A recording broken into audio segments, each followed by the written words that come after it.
Just 1 week until Thanksgiving, and it's hard to think that millions of people in this country struggle on a regular basis to feed themselves and their families. Newsy national correspondent Lauren Megarino joins us from Chicago to explain how sometimes it's just a matter of getting the food to the people who need it. Hello, Lauren. Hi, Natalie. You really put it perfectly here, because the issue, generally speaking, isn't a lack or shortage of food. The issue stems from how food is distributed.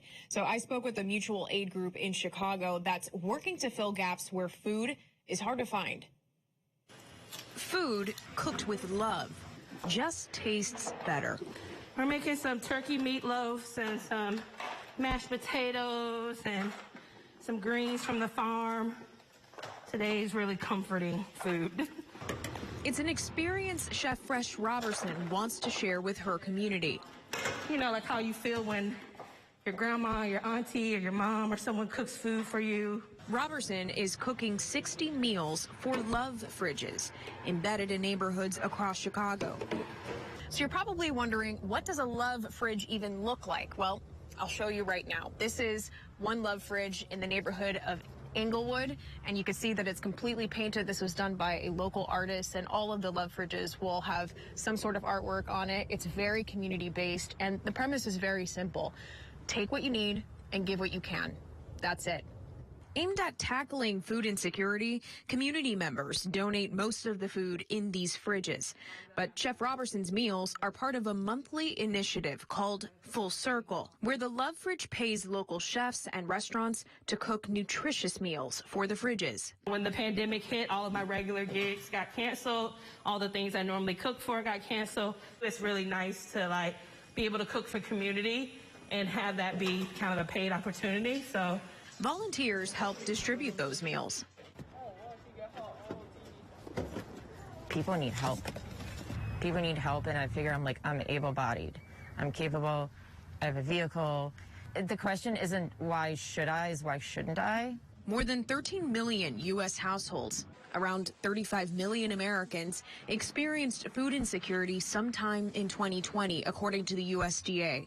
People were waiting, especially in the middle of the pandemic, people were waiting at the fridges to grab their milk, their cheese, their eggs. Those fridges get cleaned out immediately. Community fridges got their start in Germany in 2012 and grew globally. Their popularity exploded over the pandemic, with more than 200 spanning the U.S. from Seattle to Nashville. It makes me feel really good, and I know it's a nice thing to do. To Albany, New York. Every day people come. That's why I stay empty all the time, because people are always coming through here picking up, getting food. They've revealed there's plenty of food to go around, but it's a problem of distribution and the food just not being properly distributed, and anchored in the communities that need access to food.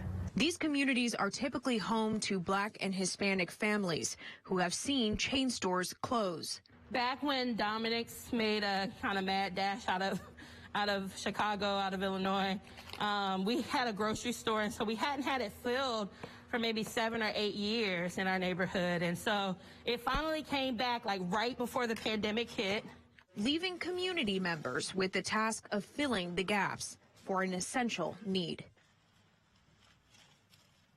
Natalie, I just have to start off by telling you it smelled so good in that kitchen when I was just watching them cook these meals. It was incredible. But I wanted to give you a few more details on Chef Fresh Robertson, actually, because this is somebody who has really stepped up to help her community. Not only does she make these meals for the Full Circle initiative that goes into these fridges, but she's actually a farmer first. She's always grown a lot of the produce that she's cooked with. She used some of the produce actually for this meal.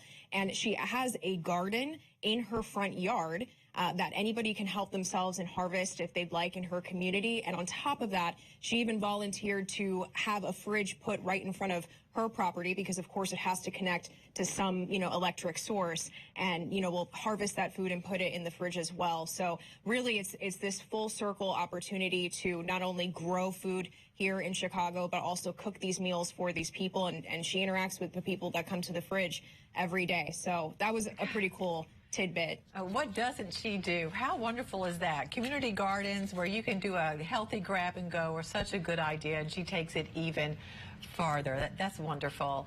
And it's clear there's plenty of food to go around, Lauren. So how much of it sometimes gets wasted? Yeah, I mean, it does get wasted. It's not even just a sometimes. And I answer this question with numbers, so bear with me. I know it's easy, our eyes glaze over, but just on this upcoming Thanksgiving alone, ReFed, which is a national nonprofit that tackles this issue, estimates more than 150,000 tons of food will go to waste. And I did the math because I'm a visual person. That's the equivalent of more than 1,000 blue whales on one day. I could not believe, just how massive this issue can become. And you talk annually in 2019, 35% of food in the States was either uneaten or unsold. And that was $408 billion worth of food, Natalie. So, it really is a big issue. And I will add that the pandemic has caused some food shortages in certain areas, but that's not because there's little food. It's, again, a supply chain or distribution issue.